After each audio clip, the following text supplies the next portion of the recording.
আমাদের জুলাই গণঅভ্যুত্থান আমাদের এটা প্রমাণ করেছে যে দীর্ঘদিন একটা দেশে অন্ধকার টিকতে পারে না। অন্ধকার যুগের অবসান হয়ে আবার নতুন সূর্য ওঠে। একটা ভয়ঙ্কর অন্ধকার যুগের অবসান ঘটতে চলেছে, এটা বোঝা যাচ্ছে, বা অবসান ঘটেছে বেশ কিছুদিন আগে। তা প্রায় 6 মাস অতিক্রান্ত হয়ে গেল বা তারও একটু বেশি। সেটা বোঝা যাচ্ছে আজকের এই প্রকাশনা উৎসব বেশি, যেখানে মানুষ প্রকাশনা উৎসবে উপস্থিত হওয়া তো দূরের কথা, বই পড়ার কোনো প্রয়োজন ছিল না।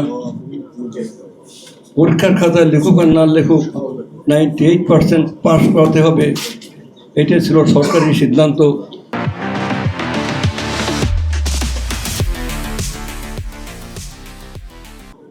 যেখানে লাইব্রেরিগুলো বইগুলোতে ময়লা পড়তে একেবারে জরাজীর্ণ হয়ে পড়ে যাচ্ছে, তাতে কেউ হাত দেয় না, এবং সে বই পড়ার জন্য মানুষ লাইব্রেরিতে ছোটে না।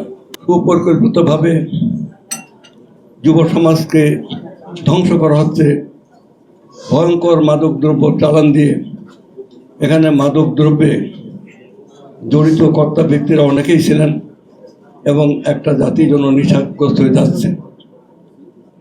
এখানে নির্বাচনে জনগণের ভোট লাগে না, সেখানে আপনার ভোটের বাক্স পাতলেই সেখানে ক্ষমতায় দেওয়া যায়, বিরোধী কণ্ঠ সেখানে প্রয়োজন নেই।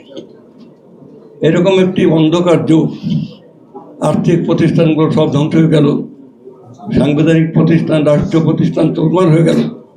সেই পরিস্থিতির মাঝে আপনার জুলাই গণঅভ্যুত্থান, এবং তার আগে 18-20 বছর যাবৎ অসীম আত্মত্যাগ, সীমাহীন দুঃখ কষ্ট নিয়ে সেখানে আপনার হাজার হাজার মানুষকে গুম করা হয়েছে, খুন করা হয়েছে, আয়না ঘরে রাখা হয়েছে।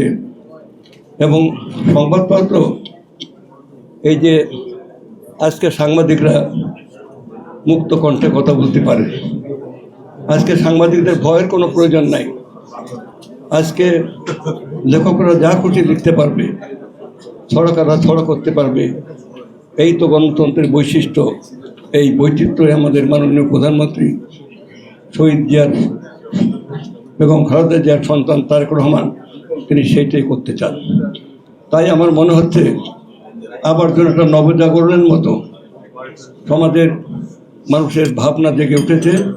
ঠিক সেই কারণে আজকে প্রকাশনা উৎসবের, যেখানে একটা নিরানন্দ উৎসব হয়, কি লিখেছেন কে, কারো ভ্রুক্ষেপ নাই, সেখানে আপনার মানুষের ভিড় জমেছে। তো সাধারণত